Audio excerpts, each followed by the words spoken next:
Salve, meus lindos, tudo bem com vocês? Galerinha, vamos falar um pouquinho de biotecnologia, um assunto que assusta a maioria dos alunos, por conta do tanto de processo e o quanto que isso avança na velocidade, às vezes até inacreditável, né? Surgindo novos processos, sendo cobrados em provas novos processos, mas eu espero que a partir de hoje isso aqui não seja mais uma pedra ali no seu sapato, certo?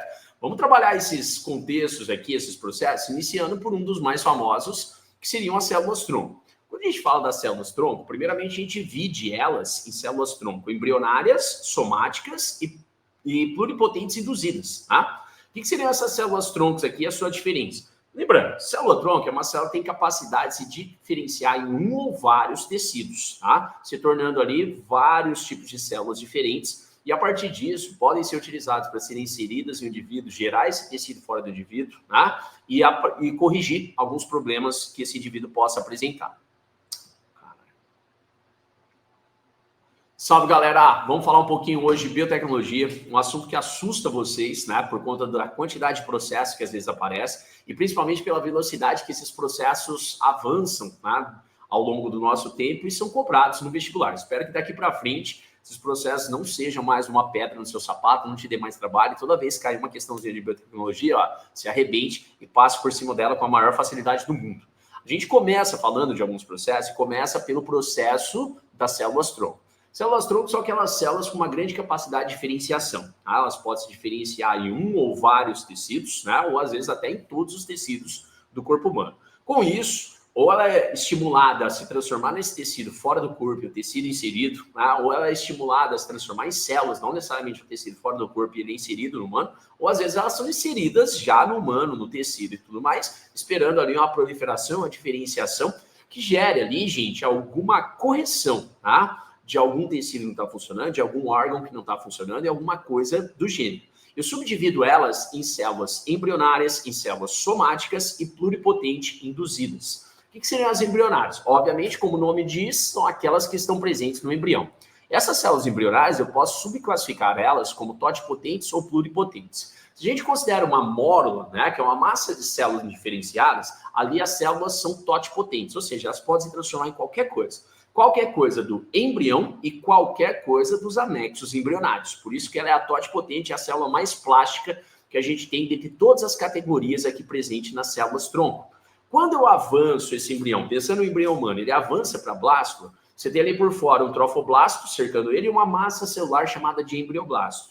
Uma célula do embrioblasto ela é considerada pluripotente. Por quê? Porque ela pode se transformar em todos os tecidos do ser humano, mas não pode mais se transformar em estruturas dos anexos embrionários. Tá? Então, essa é a diferença entre a totipotente e a pluripotente. Quando a gente vai para uma célula somática, seria uma célula presente já no nosso corpo, não mais na fase embrionária, que ainda guardou ali uma capacidade de se diferenciar e se transformar em várias outras células, como, por exemplo, as nossas células lá do tecido hematopoético, presente na nossa medula óssea. Essas células, elas conseguem ali se diferenciar em linhagens diferentes e a partir dessa linhagem se transformar em glóbulos brancos, glóbulos vermelhos, células que originarão os fragmentos chamados de plaquetas e assim por diante, tá? Essas células, então, elas são chamadas de multipotentes. Por quê? Porque elas podem virar alguns tecidos, mas não todos os tecidos de um ser humano, beleza? E aí nós temos as chamadas pluripotentes induzidas. Recentemente, um cara fez um experimento ali onde ele pegou um fibroblasto. O que é um fibroblasto? Ele é uma célula somática já nem é mais célula-tronco. E a partir de uma reprogramação, inserindo novos genes que mudavam ali a configuração e como essa célula agir, como ela se transformar, como ela se diferenciar, inserindo esses novos genes, esse fibroblasto, então, gente, ele meio que foi resetado. E esse reset do fibroblasto fez com que ele conseguisse se diferenciar em outras células a partir de indução com hormônios, nutrientes e outros genes, e se transformar, por exemplo, em células adiposas, né, células musculares e coisas do tipo. Então, essas são chamadas de pluripotentes induzidas porque elas já não eram mais nem células-tronco, já eram células somáticas normais e elas foram resetadas, foram voltadas ali para um tempo anterior. Quando a gente pensa nessa inserção das células-tronco ou de um tecido gerado por célula-tronco no indivíduo, quando a gente tem esse tratamento feito de células embrionárias, ou seja, eu pego lá uma célula do embrioblasto, transforme um tecido e faça a inserção dele para correção no indivíduo, por exemplo, um indivíduo que está com diabetes e o pâncreas não está funcionando mais bem, pode acontecer uma rejeição. Afinal de contas, o genoma do embrião não é o mesmo do indivíduo. Você vai ver daqui a pouco a gente trabalhar uma outra técnica que pode tentar driblar isso aí e fazer com que esse transplante, né, vamos dizer assim, ocorresse de um modo muito mais tranquilo e sem esses problemas ocasionados por uma eventual rejeição. Quando a gente avança, a próxima técnica é a clonagem. A gente se baseia aqui para exercícios vestibulares e explicações na clonagem da ovelha Dolly. E essa clonagem ela foi utilizada por uma técnica chamada de transferência nuclear da célula somática, onde nós pegamos o ovócito de uma ovelha e limpamos ele. Tiramos o núcleo, deixamos ali as mitocôndrias, as organelas, tudo mais, nós tiramos esse núcleo desse ovócito. Pegamos uma célula somática de uma ovelha, lá no caso da Dolly, eles testaram várias delas e a que deu certo foi uma célula mamária, tá? Tira o núcleo dela e insere nesse ovócito que estava anucleado. Aqui entra uma divergência. Nos artigos, no trabalho da Dolly, né, conta-se que esse núcleo dessa célula somática, dessa célula ali da glândula mamária, ele foi inserido só com a membrana e com os pedacinhos, com algumas fibras que estavam em volta, né? E não a célula inteira, a célula mamária inteira que foi fundida com esse ovócito que estava nucleado. E aí, né, muitas vezes o vestibular pode trazer essas variações. Então ele pode te contar, como a UEM fez no exercício agora, na última prova, que apenas o núcleo foi transferido, tá? Outros podem contar, perdão, a UEM contou que a célula inteira foi fundida, ou seja, pegou a célula da glândula mamária e fundiu inteiramente com o ovócito, beleza? Ou outros vestibulares podem te contar que esse núcleo foi inserido ali no ovócito, que é o mais correto, que é o que aparece no artigo e tudo mais. Esse núcleo só com algumas proteínas ali do citoplasma, dos pedaços e parte da membrana, que foi fundido ali. Fundiu, a gente meio que está emulando a formação de um zigoto. Afinal de contas, a gente pegou toda a capa, a estrutura do ovócito, colocou um núcleo ali. Então, agora a gente tem uma célula diploide, tá? Que funcionaria como um zigoto. Essa célula foi estimulada, principalmente utilizando essa eletricidade, alguns nutrientes, e ela passou a entrar em divisão celular. Mitose, entrando naquele processo de clivagem. E essa clivagem fez com que ela se transformasse em um embrião. Esse embrião, então, no caso da Dolly, foi inserido ali no útero de uma terceira ovelha. Tá? Pensa, então, no caso da Dolly, nós temos a ovelha A, vou chamar assim, tá? A ovelha A, que foi a doadora do núcleo, a ovelha B, que foi a doadora do ovócito, e a ovelha C, que foi a doadora do útero, que foi quem gestou a Dolly. A Dolly nasce, então, e ela é uma cópia de quem, gente? Da doadora do núcleo. Ou seja, sempre um exercício desse clonagem, o clone ele vai ser uma cópia do doador do genoma, ou seja, quem doou o material genético. Temos outros exemplos, o vestibular pode variar, não trabalhar só com a Dolly, né? O Brasil mesmo já fez um clone que nasceu na data que o Brasil ganhou a Copa do Mundo de 2002, então ela foi batizada de Penta, né? Era uma bezerrinha feita lá na Unesp, né? Na Universidade Paulista, se não me engano, o campus de Jaboticabal, né? Que realizou esse clone. Então a gente tem vários exemplos que o vestibular pode trabalhar com você e trazer isso tudo, beleza? Seguindo, a gente vai para a terceira técnica, que é a clonagem terapêutica. Agora há pouco, falando de células-tronco, eu te disse que quando eu faço a tratativa com essa célula-tronco embrionária para implantar em um indivíduo adulto, pode dar rejeição pela incompatibilidade dos genomas, tá? Aqui a gente tenta, com essa técnica, evitar essa rejeição. Você vai ver que aqui é um mix, tá? Da técnica da célula-tronco com a técnica da clonagem. O que a gente faz? Nós vamos lá, pegamos um ovócito, mais uma vez, removemos o núcleo desse ovócito, e aí eu pego o núcleo ou a célula do indivíduo que precisa desse transplante, que precisa dessa clonagem terapêutica, e faço a fusão dele com o ovócito, igual a gente fez lá com a Dolly, tá? Só que aqui você não vai precisar implantar em útero algum. Faça a estimulação para que essa célula que foi gerada, igual eu te contei na Dolly agora há pouco, que parecia que era como se fosse um zigoto, faça a estimulação para ela sofrer mitoses, entrar em clivagem e formar uma estrutura embrionária.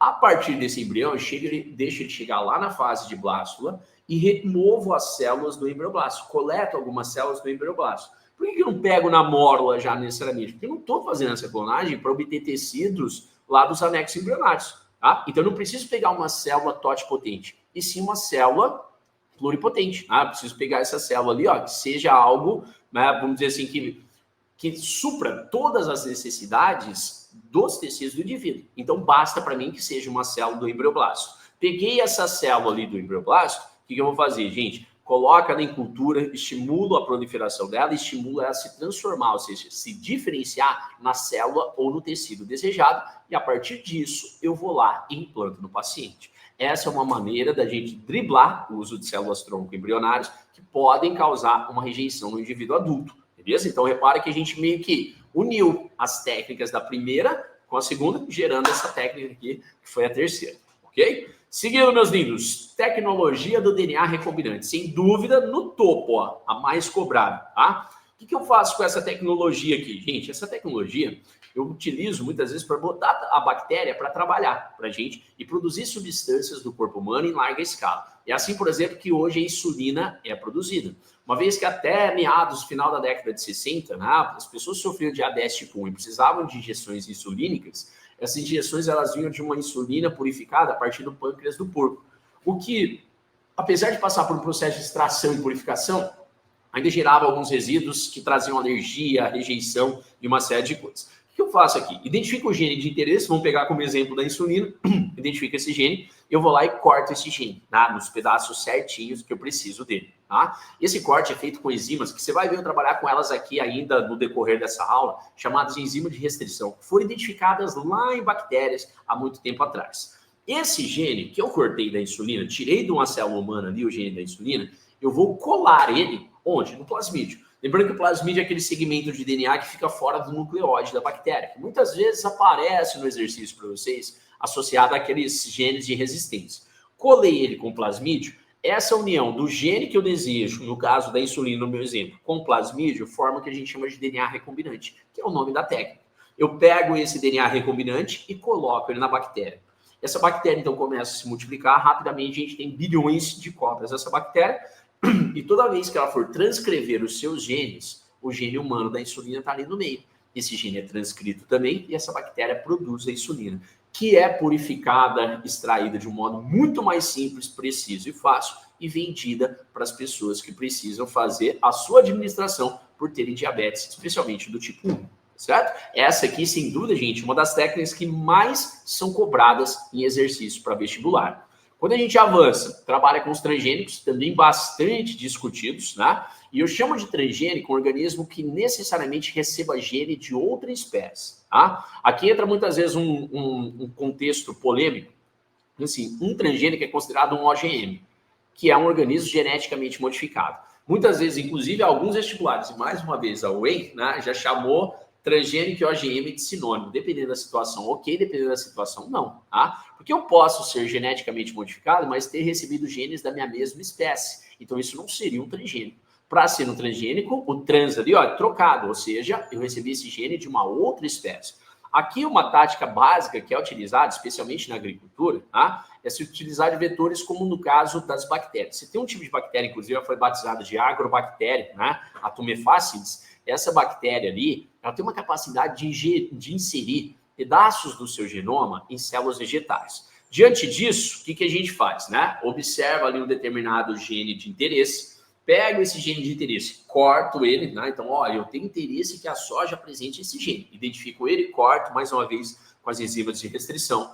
Tiro o plasmídio da bactéria, colo esse gene lá no plasmídio, fazendo mais uma vez o DNA recombinante. Para isso, eu uso aquela mesma enzima da replicação do DNA, que é a DNA ligase, então ela liga esse gene. Então, repara que, mais uma vez, estou usando técnica que eu falei para vocês, né? Agora há pouco, foi a do DNA recombinante.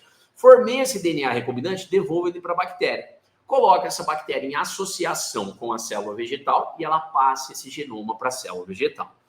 Pego essa célula vegetal, coloco em cultura, estimulo divisão, proliferação dessas células, até que elas passem a se tornar mudas. Planto essa muda e a espécie que cresce passa a expressar esse gene de interesse que eu coloquei ali nela, tá? Hoje, mais de 90% da nossa soja comercializada é transgênica. E aí a gente entra sempre, né, em algumas searas de discussão, como, por exemplo, e se for qual o controle que a gente tem dos genes que a bactéria vai inserir?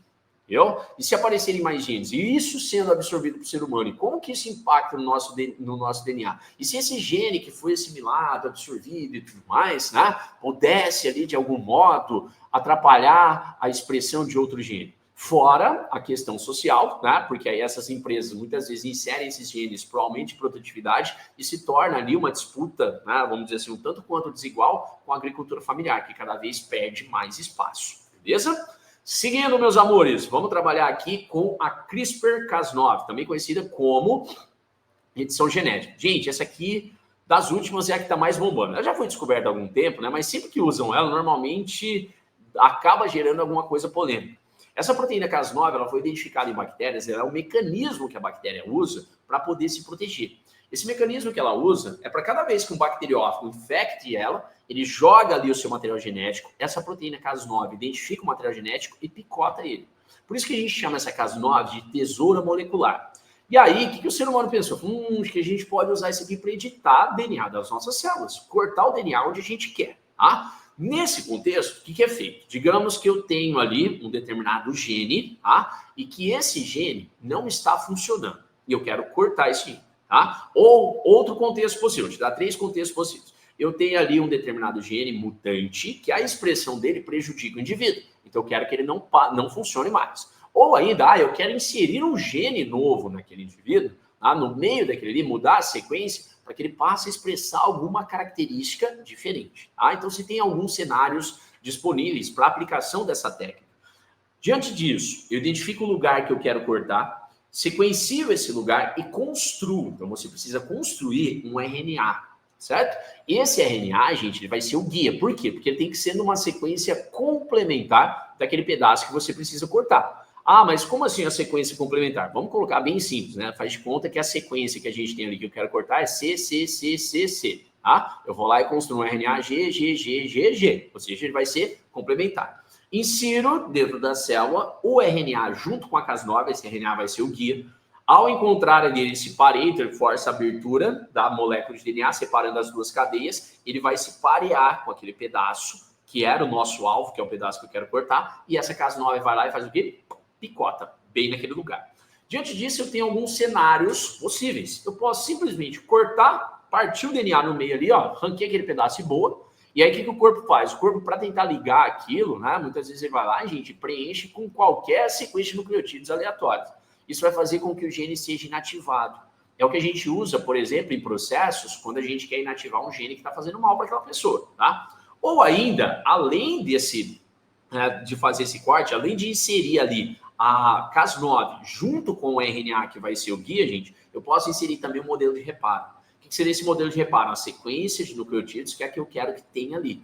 Essa sequência de nucleotídeo pode ser o gene corrigido, então eu vou lá, fiz o corte, peguei o pedaço errado, o pedaço que não está funcionando, e trago essa sequência de reparo. E aí o seu próprio corpo vai colocar ali no lugar, corrigindo esse gene, eu posso inserir um gene novo, tá? Que foi o que aconteceu nessa recriação ou desextinção do lobo terrível que tanto foi propagada a partir de fevereiro desse ano.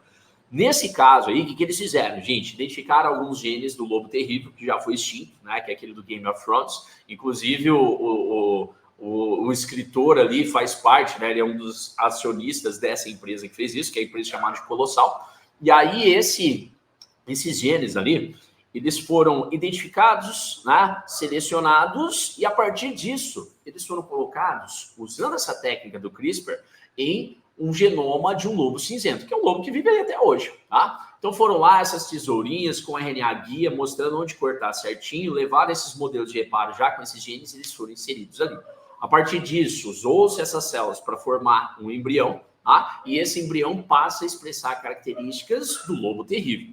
Todavia, gente, depois que eles foram divulgando mais resultados, idades e tudo mais, eles acabaram contando ali que eram 14 genes, né? E aí ficou toda essa discussão. Falou, pô, com 14 genes inseridos em uma espécie, ali no genoma de uma espécie, dá para você falar que houve uma desextinção propriamente dita, né? Seria mais ou menos eu comprar 14 peças de uma Ferrari, colocar no meu carro e ele não vira uma Ferrari, né? Então essa desextinção do lobo terrível, né, foi bem mais marketing do que qualquer outra coisa. Mas, por ter usado a técnica CRISPR, né, isso tem aparecido em alguns exercícios, como já aparecia esse ano, uma questão, inclusive, essa questão era muito bem formulada lá da UEM, tá? Então, isso aqui é uma tendência de aparecer nas próximas provas. Até porque essa mesma empresa aí, ela conseguiu selecionar alguns genes de mamute, aos quais eles pretendem inserir no genoma de elefante, né, e recriar ali um novo mamute, né, que com certeza eles vão falar que é o mamute original, mas provavelmente devem ter só alguns poucos genes, como foi no exemplo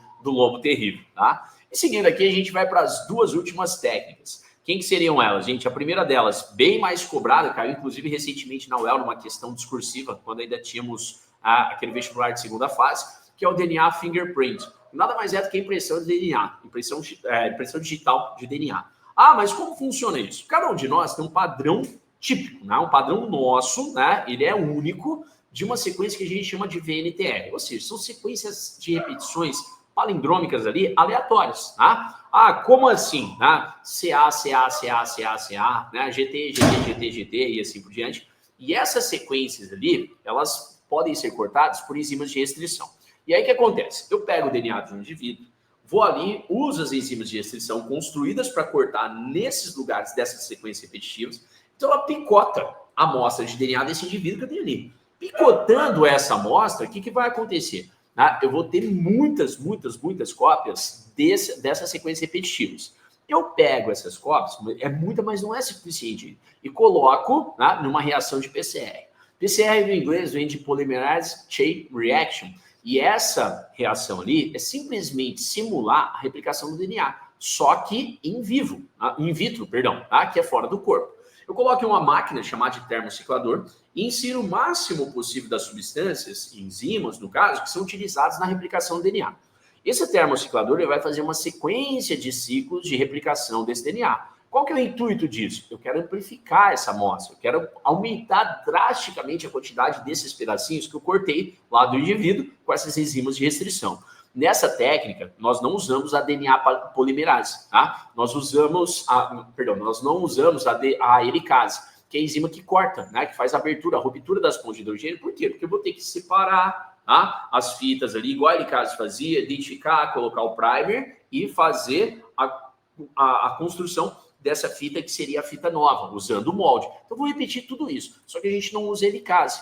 No caso aqui, a gente usa mudança de temperatura, porque vai ser muito mais rápido, mais preciso. Então, nessa máquina, a mudança de temperatura fica acontecendo. Uma hora sobe, fica muito quente, chega até, às vezes, dependendo do ciclo, do DNA que você está usando, passa de 90 graus, depois baixa 20 e tanto, e assim por diante. Então, isso vai fazendo com que o DNA abra e fecha, abre e fecha, abre e fecha. E aí, se insere os primers ali, os primers servem como iniciadores, insere DNA polimerase, ela constrói a fita nova, e aí a gente tem uma multiplicação até bilhões de cópias daquele pedacinho de DNA que a gente tinha cortado. No caso aqui, a gente usa uma polimerase especial chamada de TAC, né? Que é uma abreviação para termos aquáticos, que ela foi isolada ali de algumas bactérias que sobrevivem em fontes termais, tá? E aí, a partir disso, só essa polimerase, ela conseguiria resistir esse aumento de temperatura que acontece durante a reação de PCR. Porque se a gente colocasse a nossa polimerase, não ia dar certo. Lembra que a polimerase é uma enzima e ela sofreria desnaturação a partir dessa alteração de temperatura muito drástica. Nesse contexto, então, fiz esses bilhões de cópias, eu vou pegar isso e colocar em um gel. Esse gel é feito de polímeros, normalmente é agarose, e aí eu coloco esse DNA nesse gel, fica parecendo uma gelatinazinha, né? Com um monte de furinho. Você vai lá e injeta esse DNA nesses buraquinhos, nesses furinhos. A gente chama de poço, tá? Esse gel é submetido, então, numa etapa que a gente chama de eletroforese, a uma corrente elétrica. E aí eu coloco esse gel com o DNA, insiro ali eletrodos e eles vão gerar uma corrente elétrica. Essa corrente elétrica vai fazer com que o DNA se desloque. Por quê? Porque o DNA negativo ele vai se deslocar sentido polo positivo. O DNA começa a se movimentar nesse gel, então, exato, ele vai se movimentando. E aí, como a gente tem pedaços aleatórios ali de tamanho desse DNA, os pedaços menores, eles são arrastados por uma distância mais longa. Os pedaços maiores, eles ficam numa distância mais curta. Então, esse DNA vai se espalhando ali e vai formando uns padrões de risquinhos. E esses risquinhos a gente chama de banda, e é isso que se analisa, por exemplo, para um teste de paternidade ou uma identificação de um suspeito. Nesse contexto, você está vendo essa imagem embaixo, que é como apareceu no exercício da UEL a partir de um teste de paternidade. Você quer aqui, nesse caso, identificar alguma situação. Para isso, você vai ver na informação mais precisa, que é quem? A criança. Quando você observa a criança, você está vendo as bandas ali, estão marcadas aqui nesse exemplo, nas cores amarela e vermelha, tá? Essas bandas, todas as bandas que a criança tem, elas têm que ter vindo ou da mãe ou do pai. Não significa que tem que ter o mesmo tanto de bandas da mãe e do pai. Não. Aqui ainda é, né? 3 vermelhinhas e 3 amarelinhas. Mas essas bandas obrigatoriamente têm que ter vindo da mãe ou do pai. Como que você analisa e resolve um exercício desse? Você pega ali a coluna da criança e identifica as bandas, tá? E aí você vai e compara essas bandas diretamente com as da mãe. Todas as bandas da criança que baterem, ou seja, o que é bater? Está na mesma altura ali, tá? Todas as bandas que baterem com a da mãe, você já risca. Você sabe que aquelas bandas, aqueles fragmentos de DNA da criança vieram da mãe. Os que sobrarem, obrigatoriamente, tem que ter vindo de quem, gente? Do pai. E aí você vai ali para os homens que são os possíveis pais dessa criança. Você vai comparando, então, todas que sobraram. No caso aqui desse exemplo, as bandas que batem com a mãe são as vermelhas. As que sobraram amarelas, você tem que identificar ela nos pais, tá? Nos possíveis pais. Professor, todas as outras que sobraram, que não estão na mãe, tem que estar no pai da criança? Tem, senão ele não é o pai, tá? É assim também que se identifica suspeito, é assim que aparece para vocês na imensa maioria dos exercícios. E a última das técnicas aqui que a gente discute é a chamada terapia gênica. Essa terapia gênica, gente, né, é quando eu tenho ali o uso de um gene para tentar corrigir algum problema no indivíduo. Como que a gente faz isso? Identifica esse gene, separa esse gene. Mais uma vez, desde a primeira técnica de falando isso, usa enzima de restrição, corta ele certinho, só que aqui eu coloco um vetor. Quem que seria esse vetor, gente? Um vírus, normalmente aqui retrovírus ou adenovírus, porque esses dois em especiais, porque esses vírus eles têm capacidade de fazer uma parte lisogênica ali, onde ele insere, tá, o seu material genético no genoma da célula. É isso que eu quero aqui no caso, tá? Esse vetor, então, a partir do momento que eu inseri o gene do meu interesse no vetor, que é o vírus, eu insiro esse vetor na célula. Esse vetor vai lá, faz o ciclo dele, coloca esse gene do meu interesse no meio do genoma da célula. A célula, então, passa a expressar esse gene. E, se der tudo certo, corrigir o problema que a gente está buscando, tá? Você tem duas possibilidades, né? Uma delas é a mais utilizada, que é essa que está mostrando para vocês aí na imagem, que é a que a gente chama de ex vivo, ou seja, fora do corpo. Eu vou fazer esse processo quase todo fora do corpo. Então, eu vou lá, pego esse gene, seleciono, coloco no vetor, tiro as células do indivíduo e coloco esse vetor nas células do indivíduo em laboratório. Deixo essas células se multiplicarem, formam a cultura dessas células ali. A hora que elas estão expressando, eu vejo, opa, estão expressando a proteína que eu quero, a característica que eu quero, aí eu devolvo elas no corpo. É assim, muitas vezes, que tem se utilizado, né, com células da medula, devolvidas na medula ali, para tentar combater alguns tipos de câncer, né? Colocando genes nessas células do indivíduo que produzem anticorpos que vão reconhecer as células cancerígenas, atacar essas células e matar essas células. Mas você tem a possibilidade também de fazer o in vivo. Esse in vivo ele tem um controle menor, uma chance menor de dar certo, e caso aconteça algum problema ali, não necessariamente vai ser fácil de corrigir, tá? O in vivo, eu faço a seleção desse gene, insiro esse gene do vetor e já ataco o vetor no corpo do indivíduo, tá? Então, nesse contexto aqui, sem dúvida alguma, a fase ex vivo é a mais utilizada, mais fácil, e que permite a gente ter um controle muito maior dessa situação e até mesmo ver se já está funcionando antes de inserir nesse indivíduo. Beleza, meus lindos? Estas são as técnicas da biotecnologia atual, as que são cobradas no vestibular. Lembrando que isso aqui avança numa velocidade gigantesca e pode ser que, não espero que seja o seu caso, não vai ser o seu caso, né? Mas pode ser que meus alunos do ano que vem precisa já estar vendo uma ou outra técnica nova aqui que apareceu ou que foi melhorada e que criou alguma situação muito grande, famosa e discutível, como foi o caso nessa do lobo terrível, e que possa aparecer nos próximos vestibulares. Belezinha, meus lindos? Espero que vocês tenham entendido, que tenham gostado, e sabe, né? Qualquer coisa, dúvidas e coisa do gênero, me manda uma mensagem. Beijo para vocês!